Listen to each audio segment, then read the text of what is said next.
Please join me in giving Dr. Neff a warm Star Day welcome.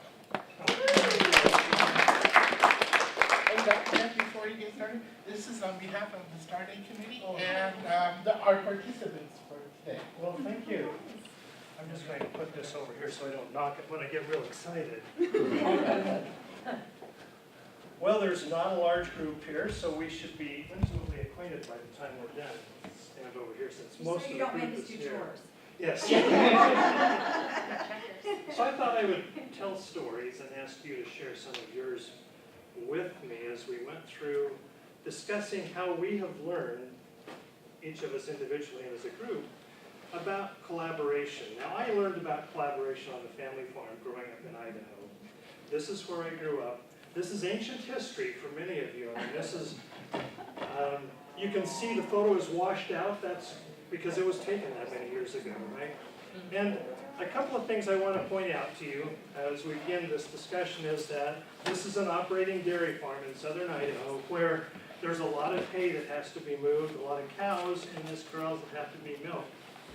And one of the things I want to point out before we get too far along, this is a field of corn right here, and here's a ditch. The way the irrigation works in Idaho is, at this time at least, is it was surface irrigation where you put the water from these ditches through siphon tubes into these little corrugates, we call them, little ditches that went down through the field.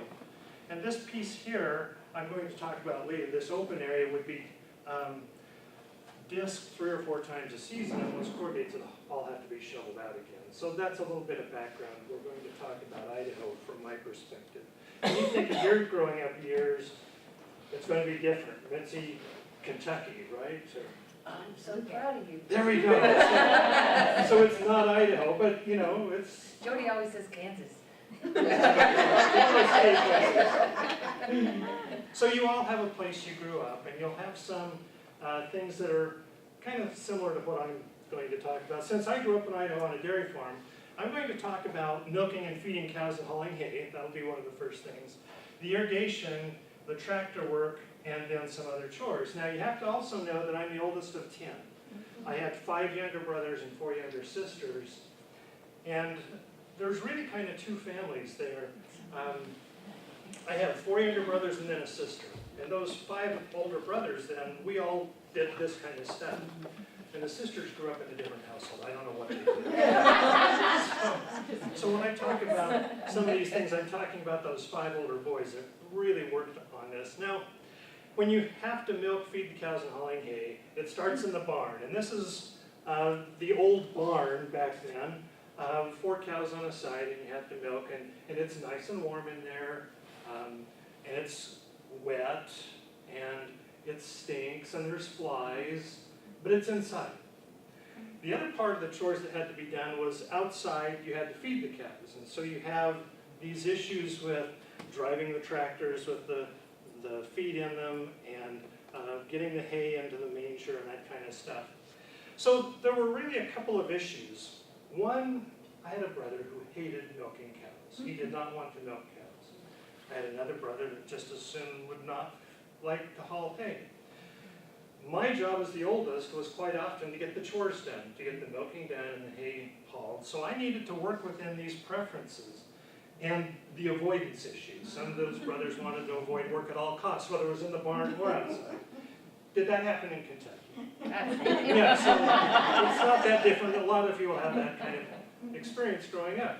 So there was that thing. And then, you know, in the barn, you just had to keep those cows going through. And outside, you had about a 90-minute period to feed the cows. And it didn't take as long to feed the cows as it did to milk the cows. So you could put one of the boys outside, and they would take 90 minutes to do a 15-minute job. And that's an issue. Have you ever seen that happen in the office? Some tasks seem to take a lot of time. And then there was the health issue. I personally had hay fever, which got me out of feeding the cows, but it made me the barn guy, and I really didn't like milking as much. But, you know, it is what it is. I had to get the job done. So you'll find people in your offices that probably have some issues that they can do that are around health you have to talk about. Whoops, what did I do? And then, I thought I had one more. Okay, I don't. All right, so irrigation. So let's go outside. Now we've got the cows and we understand what some of the issues of getting the chores done are.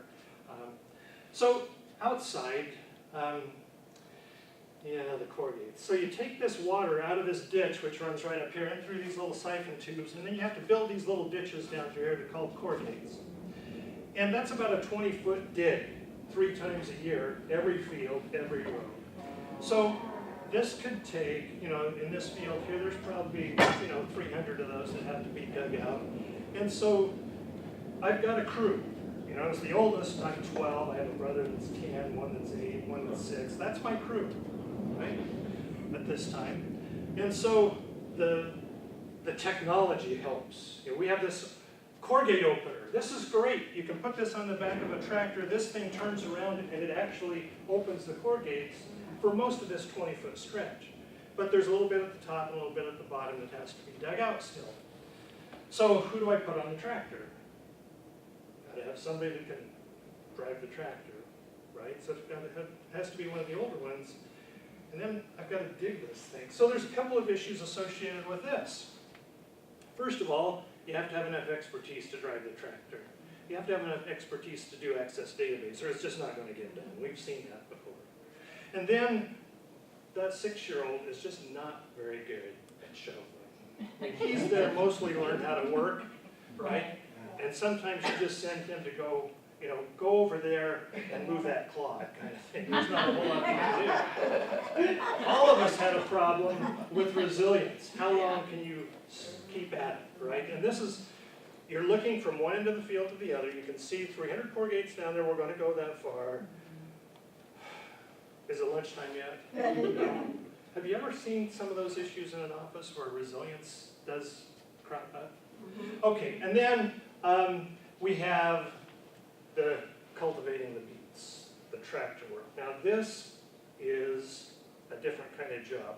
This, really, I didn't do this. I thought I'd put this picture in so you could see that in the old days, iron wheel tractors, I didn't have to drive iron wheel tractors. This was my tractor. It still looks old to most of you, right? But that's a Farmall Model C. What you can't see, here's the beets. What you're doing here in this particular operation is you're going through the field, getting all of the weeds killed between these 2 rows. And there's about a 4-inch track right there that you don't have a blade, a knife. We call them knives. Everything here is being cut out, and you've got 1, 2, 3, 4. You've got 4 rows here that you can affect. If you are not paying attention, you'll wipe out 4 rows of beets, right? So that's not a good thing. Now, in today's day and age, they put 12 on them, they use GPSs, and anybody can drive that. My 6-year-old brother could have drove that tractor. All he has to do is turn it around at the end. But in this operation, attention to detail is crucial. You've got to be focused. So it takes a particular type of individual to get that attention to detail. So when you're collaborating, you're thinking about these kind of operations. What do you want to have happen, and what's the team that you have to work with to try to decide how to get the job done? But this is tedious work. I mean, that tractor is moving at, well, you can walk faster than the tractor is moving, because back then, my dad did not want us wiping out the beets, so we were going pretty slow so that we didn't wipe out the beets. And that field, if you thought those 300 rows were going to take a long time to corrugate, it takes forever to cultivate a field of beets. What do you do? Well, you've got to be able to focus. I made more basketball shots that won the game while I was on that tractor. I wasn't focused necessarily on the beets, right? So you have to be focused a little bit on what's happening there. And then you have to be able to sit on that tractor for hours on end. All right. Then the last thing. There was always something else to do. Now, for example, here, my dad is having us dig the footings for an addition we're putting on our house. There was always something else to do. And you knew, usually at the start of the day, what that something else was going to be. So if you had a set of assignments, you could either be cooperative and collaborative and help get the work done, or you could try to figure out a way to get out of work. Did any of you have siblings growing up that tried to get out of work? But you never did, right? No, we probably all tried to do that on occasion. So, other chores, I think the issue with other assignments is motivation. How do we motivate people to get the job done so that they can do the next job? What do we need to be doing in order to get everything done? So here's the issues. Collaboration considerations. Let's talk for just a minute about preference avoidance. My brother didn't want to milk the cows, or didn't want to do something else. How do you, in your lives now, in collaborative environments, get over this issue of people who have preferences other than what needs to be done? How do you do that? How do you get people to do what they don't want to do? As a collaborative leader, I think even if we're not titularly the leader, if we're in more than a one-person office, we're collaborating, right? And we're part of the problem or we're part of the solution. So what do we do to try to overcome this preference of avoidance, work avoidance? Any suggestions? Yes? Many times when I'm working with my team and I recognize there is a task that needs to be completed, no one really wants to work on it, it's not very fun or exciting, I'll talk to someone and ask them, I'll say, you know, we have this Excel spreadsheet that needs to be done and I've recognized your work over the last few months and I'm really impressed. Would you be able to work with or assist us with this and see how far you can take us for the next few months? And perhaps we can rotate this to the next person. Great. And then we can do some cross-training, and then all of us will have a chance to work on this particular task. Great ideas. I think that last piece there, the cross-training collaboration, we're all in this together. Let's work on it together. It's a great idea. Yes? Susie. Well, first I think that we need to identify the strengths because sometimes we're not really utilizing folks in the manner in which perhaps they could excel most. So if we're not doing a good job identifying the strengths and then utilizing them, you know, in the capacity that they should be working in, and that would be the first thing that I would do. But secondly, I think people avoid because perhaps they don't feel very confident in that area. So then you would need to create situations where they can learn to become more confident. Great. Good. Get them up to speed so they can do it. Do you find sometimes it's just easier to work around the people that are avoiding? Yeah, is that a good strategy in the long run? No. Probably not in the long run. It's not good for them either. It doesn't allow an opportunity for them to grow. Right. As a parent, now looking back as a parent of smaller kids, our kids are older, our youngest are 28, so I've ruined them. But, you know, sometimes you just think it's easier for me to do it and to work with them. And it's sometimes that way in the office, isn't it? It's just easier to do it and to get around this, but in the long term, that's not helping, is it? Any other suggestions on preferences and avoidance? Jen? I would just add to that, I think it would be important to try to get buy-in, obviously, for people to want to be involved. And so just that engagement and along the lines of what you were saying and sharing the opportunities and letting people know that this is a great opportunity to grow and to do something different, to work with someone else. And then it may become more interesting and they'll have more of that buy-in and to see how it could benefit them in the end. Good. And it becomes less intimidating in time. Because that wasn't so bad. And a lot of times it's the delivery. You know, It's isn't the that the delivery. truth? How often do we just avoid something and then when we do it, it's not that hard. Not that And if hard. somebody had sold it to us a little differently, maybe. It's sure. And knowing your audience, right? That's right. Going back to the know your audience. Okay, time management. None of you have ever had this problem managing time. We've all been able to figure out how to get a team together and get a job done on task in a timely fashion. And then the other boss, when that comes in and says, you're not done. You know, so time management is a big issue. How do you, in your environments, help the team manage time in a collaborative fashion? Jeanette? Well, I think it's important to identify the expectation. Like if there's a particular time that you need something done, you need to be very upfront about that with your team and then help them kind of, backwards map and setting up a timeline So there's no surprises, well, gee, I really wanted this in 2 days, I haven't worked on it yet, or whatever. So I think just letting your team know what the expectation is, that could help them plan their time much better. I think we've all figured out different ways to manage time. I was just sitting next to Mike Pronovost at lunch, and he was telling me about one of the 10 apps that did anybody go to that session this morning and you've had your life changed? 10 apps that will change your life. And one was Timeful, which helps you as an individual identify when you're most productive, and then you put the list of tasks, some of the characteristics, and apparently it schedules them so that, as Mike said, he's not a good person from 6 to 9. He's really productive at 9 to 10. And so this puts the hardest tasks in that time. As we're looking at our teams, we want to do that too, right? We want to have them working when they're most focused. But we've got a lot of these to cover, so I'll just charge ahead unless I see somebody saying, I got a real good idea here. Health. Have any of you ever had to deal with health issues in the office?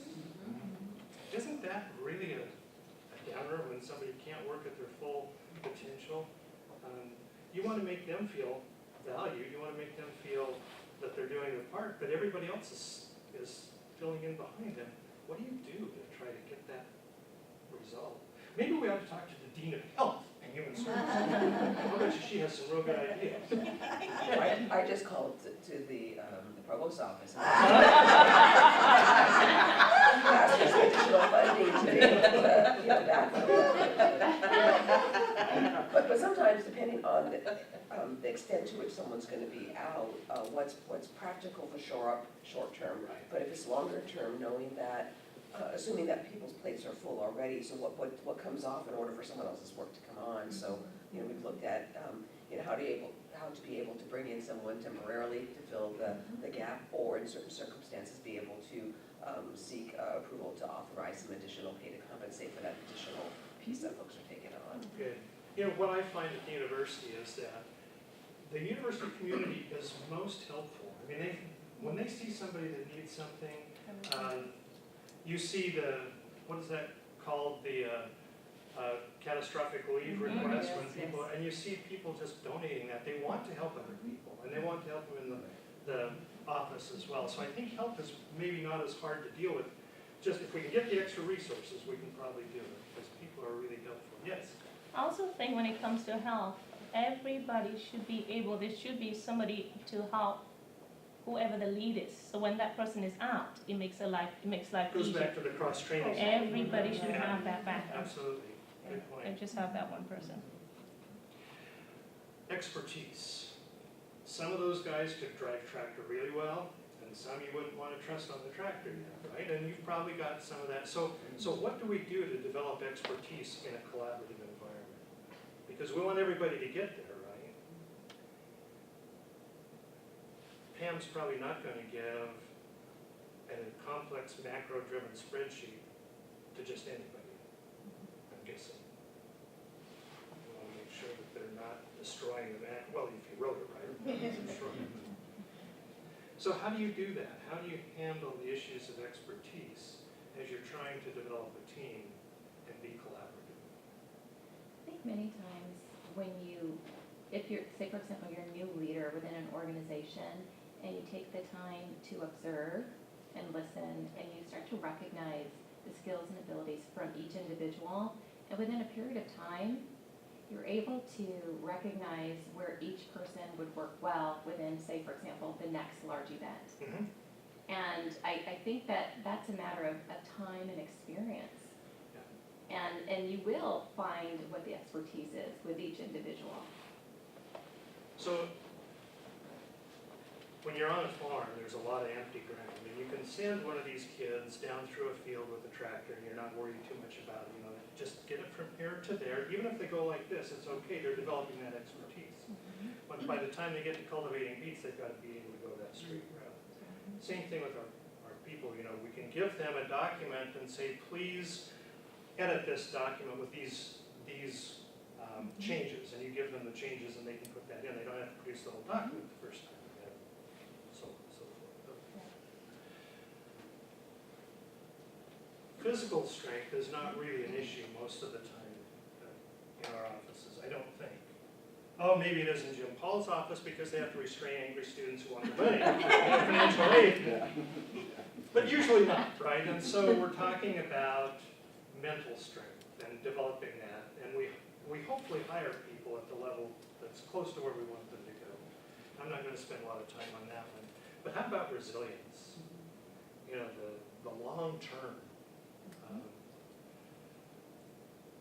I don't know, what do you guys do in financial aid? You start early in the morning at 8 o'clock, and on August 25th, there's going to be a line of students out the door, and you're going to be dealing with them all day. What do you do over there, Jim, if you don't mind sharing, to keep your heads up and focusing on the end goal and serving the students and smiling all day long and all that stuff? Management brings food a lot. There you go. That seems. Okay, here we go. We like. We have a way to do it. We have potlucks and we have, staff meetings and for training and for updates. Food is a good one, right? Randy makes sure that we all get through the day on the 4th floor. That's right. What do we got? M&Ms. M&Ms. Randy's getting the M&Ms. He's got a pile of M&Ms right in front of him, and he's so generous with those. And that does build resilience. I know that if I'm famished towards 4:30, 5 o'clock, Sugar rush. get that sugar rush, we go.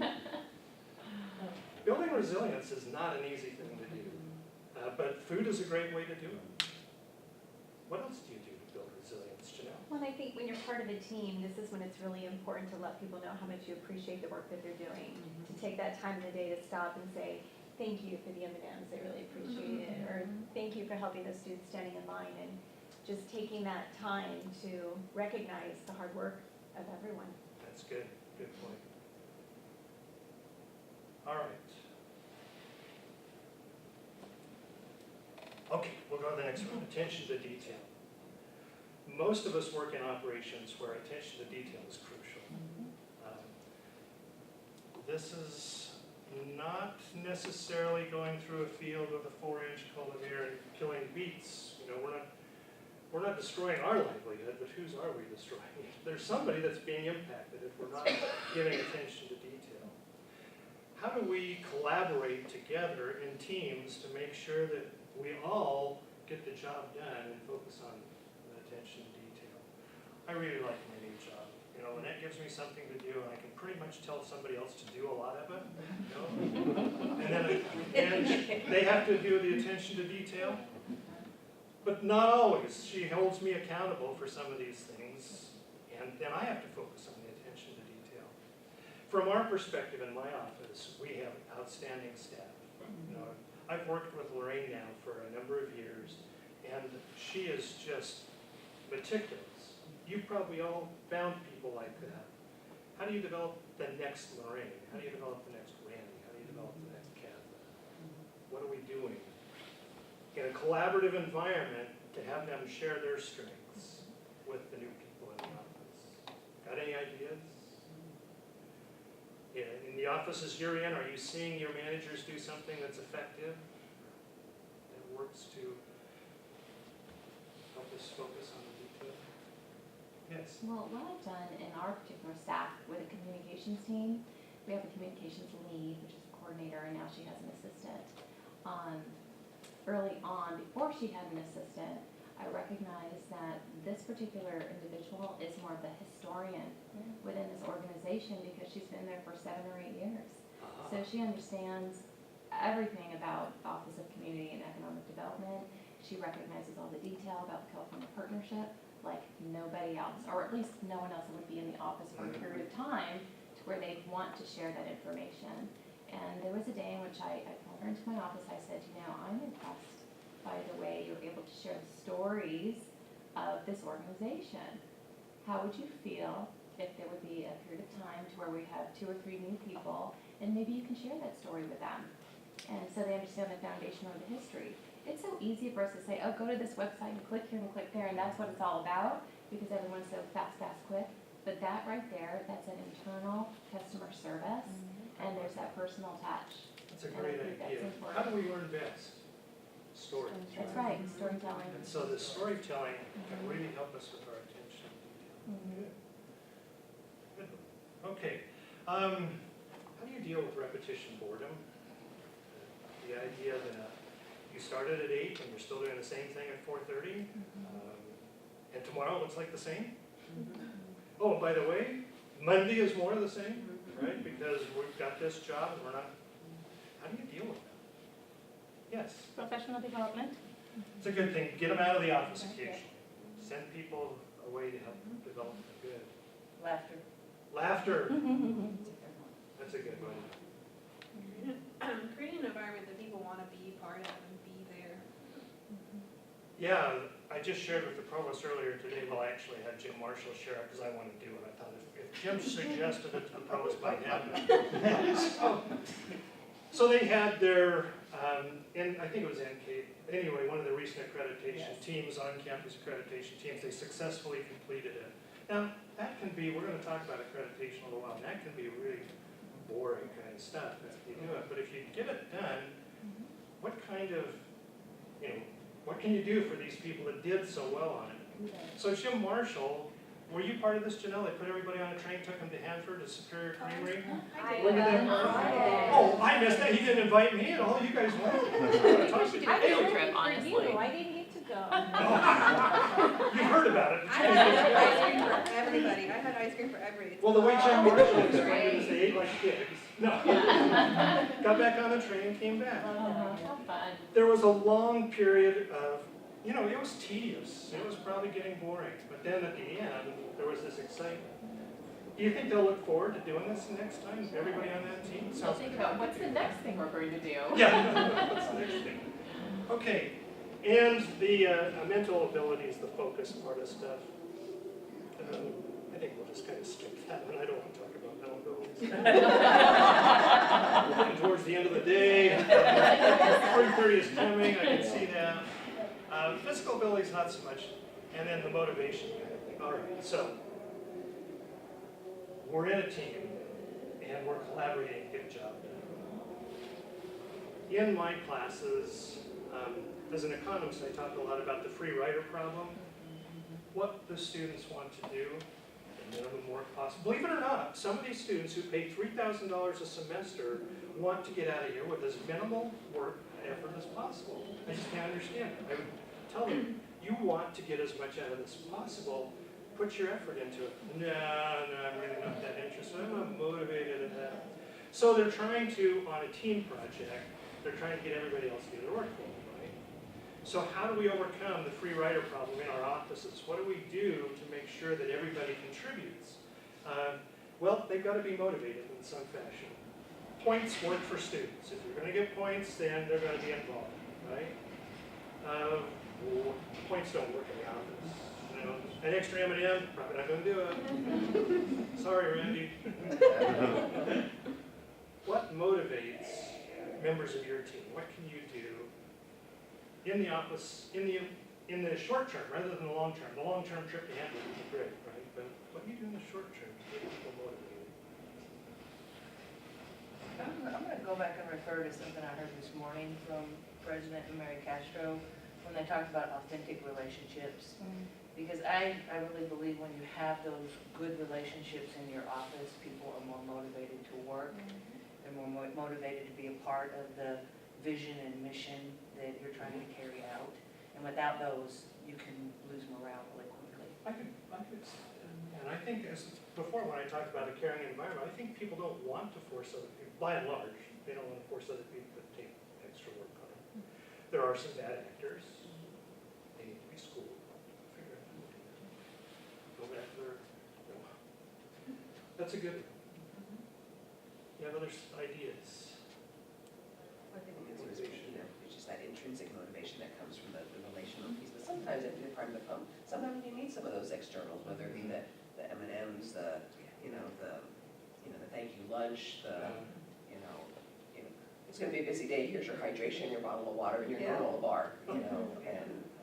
I've learned a hard lesson this last semester. I had a couple of jobs, and I wasn't doing any of them particularly well probably, but one of the people that I was supposed to be supervising got really angry at me. And I found out it was just because I had not expressed appreciation for that person's work. That's all she wanted to hear was appreciation. I hadn't done it. We can motivate with the words. You had a comment? Yeah, it was about appreciation and recognition. Really just acknowledgement of the contribution of someone goes a lot of times much further than monetary or anything else. They just want to feel that they've contributed significantly and a part of something bigger. Thank you. Yeah. And another thing too about motivation is we have a team, we're collaborating, but we're all individuals, so motivation affects us differently. That's right. Some people are really motivated by the positive encouragement in the words, and other people say, I'll be looking at my paycheck in the next 6 months. See if it's And, or yes, the superior dairy or the next lunch or something. So kind of figuring that out, but, and that takes a little bit of time. But I know with myself, yes, an encouraging word. A lot of times I'll write handwritten thank you notes to some of my staff members, like some of them are female and they like the crowns and that type of thing. Queen of Communications, congratulations on a job well done. Or Queen of Grant Writing, oh my goodness, this is amazing, $40,000 from, Fresno Regional Foundation. These kinds of things. And it just puts a smile on their face and it makes the environment light. And it's enjoyable and it continues that momentum and the motivation. Jim. I think in this era of social media and tweets and stuff, there's all kinds of tweets going on about financial aid, and unfortunately, most of them seem to be negative. But if we get a positive tweet, or if we get a positive social media or something, that really helps motivate us. If a student or a parent gives us a sincere compliment and thanks us, and they send it to President Casper or something, that's a really good motivator. It really makes us feel good and want to work harder for the students. Thank you for sharing. Here's my list of collaboration considerations that I learned growing up doing chores. You probably have a different set. We've heard a lot of others. One more comment before we move on. In HR, I got sick like for 5 days, and so all the recruitment was planned up. So when I got back, they really appreciate my coming back. And Mike Dunn gave me a gift card at Starbucks. That was really nice. Sometimes it takes that to make us realize how much we appreciate the other people. If they're not there, we find this out. Okay, so chores. Okay, now we're going to move on to church. I'm going to tell you a little bit about my experience in an institutional structure, and you can look at schools and departments, or you can look at programs, you can look at faculty, department chairs, whatever you want to do. But in my church, the Church of Jesus Christ Latter-day Saints, I'm the president of the Fresno, California East Stake. There's 10 wards, units that I'm responsible for. So basically, the Fresno, California East Stake is downtown. This is Clovis Avenue to the top of the Sierras. And this is 168, and it kind of goes Sample Road and up through there. That's the geographic area. So I'm responsible for that. Now, we also have the Fresno, California Mission, which is from way up here in Stockton, Modesto, all the way down to Porterville.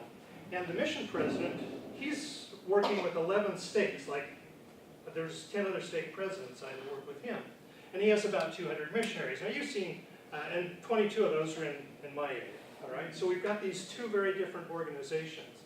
So here's kind of the area person here, and then here's me, and here's the names of my 10 units. And the leaders of these 10 units report to me. They go through me. But the mission president has missionaries in every one of these units. Okay, so, and that's a separate group over there. I don't control those people. He doesn't control these units. So we've got these missionaries out there, these young men and some young women, like Horace Beta, Clovis West grad, played soccer for Cal Poly Pomona, went on a mission to New York. I took his picture there because I like that picture. Good looking young man here. So what we try to do is we try to make sure they have something to eat every night. Each of these wards then is responsible to get them fed. And then these missionaries work with our members as well as the non-members in the area, trying to teach the gospel. And then they help the ward leaders. So we've got this institutional structure that doesn't necessarily line up. The missionaries report to one person, and yet they're relying on us for others, and sometimes we're working at cross purposes. And the lines of communication don't always work well. Those 10 bishops in those wards talk to me all the time, but they don't talk to the mission president. They don't have a clear understanding of who's in charge sometimes. And if things go wrong, it seems like there's never finger pointing when things go right. Oh, they did it. It was good, right? But when things go wrong, it's always, they did it. And then there's the frustration when things go wrong. So we've got these institutional structures that sometimes don't match in our own lives, in our departments, in our colleges, in things we're doing, and we have these same kind of things. They don't line up. You know, the OSED does whatever they do, and we try to say we control it. We don't, right? Yeah. I'm controlling. Yeah. we work at cross purposes. Our lines of communication aren't clear. It's not clear who's in charge, finger pointing, frustration. So what do we do when institutional structures don't line up? How do we deal with some of these issues? Well, first of all, we try to line them up, I suppose. That comes first. But that's usually a pay grade above most of us. So we're not going to have a lot of say in that. So how do we deal with some of these things like lines of communication? How do you keep communication open when you see that, well, let's do the college first of all. That might be a good one. You've got department chairs. Now, who do the department chairs, Joe, do you think they report to? I guess depending on the issue. The issue, right? It's you or it's their faculty, It's right? the faculty, or depending on how they hear about the issue. Yeah. So a department chair is sometimes cut between these two. Who do I report to? I represent the faculty, or do I represent the department chair? The deans, do I represent the department chairs or the faculty, or do I represent the provost? These kinds of things give rise to problems with lines of communication. What's the best strategy to keep lines of communication open? Lynette, you do this very, very well. What do we do to communicate? Oh gosh, we triple communicate is what we usually do, and we communicate in many different ways, and we repeat ourselves a lot. So I used to think that all I had to do was say it one time, it was out there. I've learned from Lynette, and the one that I really learned from was from Ellen Chun. Some of you were here when Ellen was here, and you get 50 different emails from Ellen about that. And I realized once is not going to do it. 50 may be overkill, but once wasn't going to do it. So keeping those lines of communication open are crucial to make sure that collaboration is occurring. So you've probably seen some of that. Identifying who's in charge is always an interesting problem. When the person in charge walks out of the office, who's left? And who's in charge then? I've noticed in a lot of offices, if the person in charge walks out, there's a vacuum there. And it's not clear who's going to be responsible. So it's a good idea to try to make sure that there's somebody there, I suppose. Well, we're not going to have time to deal with finger pointing and frustration. It just doesn't happen at universities. Collaborative considerations occur around institutional structures. And as we think about our institutional structures, we may think about, okay, there's some issues there. The last one I just wanted to mention very quickly was, I put checkers because I like chores and church. WASP didn't sound like that, but that's really what I'm talking about is WASP. So what we have here is a situation where we have an accrediting body that's going to come to our campus, and they're going to check on all aspects of the university. They start at the president, and they want to talk about grounds, all the way, everything in between. They want to know what the finances are, they want to know what the academic affairs, student affairs, our overall performance, they want to know all this stuff. All right, so we've got a checker coming in to check up on us on all these things. Now, the core purposes, you might say, okay, they're trying to make sure that all of the gatekeeping kind of stuff is done. The compliance, are the standards there? Do we meet the standards? Are we an institution of higher education? And then they want to know, what are we doing to get better? You know, how are we improving things? And the last thing is, how do we know? You know, the accountability. So they've got this whole big thing about checking. How do you organize WASC for a WASC visit across a large institution? This is going to be important for us for the next 10 years, right? So we have to collaborate as an institution across all divisions. So, Lynette, you did it. How did you do that? How did you put that executive team together? Well, you're doing it now. Yeah, but you did it. I'm just as- picking it up. As their accreditation liaison officer. So, basically, you're looking at the end goal, and then you get all the experts around the table that, you empower and you drive to the finish line. And you hold people responsible for the areas that they're assigned, and they also have to be champions of the work. So I was really impressed with the way that it was set up. We have two organizing bodies really, because if we had everybody in the room that we wanted to talk about all this, that's like It's 30 everybody. to 50 people, you know, that's huge. So we put a group in place, and then we made an executive team on top of that, so that could kind of direct things. Organizing across a large institution for collaboration is not easy, and we're learning that through WASP. And it's been a 2-year-long process. It'll be another year before we're done, 3 years. We'll get there, but it's a collaborative effort, and I guess I was hoping that all of you would buy into that. You know, so that our visitors will come here in October, and between now and then, we're writing a couple more reports up. Several of you are involved. Well, thank you for sharing your ideas about collaboration. If it's done well, we'll have blue skies, we'll have lollipops, we'll have, you know, things will look just really, really nice. So now, what I thought I would do is just kind of walk out the door and say, okay, you are to collaborate in an exercise. Those of you who were with me last year, anybody come to my session last year? We walked out with plants? Got to walk out with plants. Everything you need to pot a plant is under the table, but I'm not going to do anything with it. All right? So what I would like to ask you to do is to figure out how each of you can walk out with a potted plant before, what do we got, 15 minutes, 10 minutes, 5 minutes? And I'm not going to be involved. So I'm just stepping aside. It's all under the table. You can figure it out. So who's going to do it? Yeah, what I did was I just took one of these and then placed it in there. Pour some from here. Oh, yeah.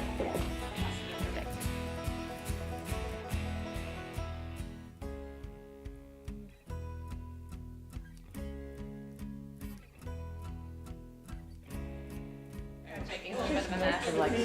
This looks good.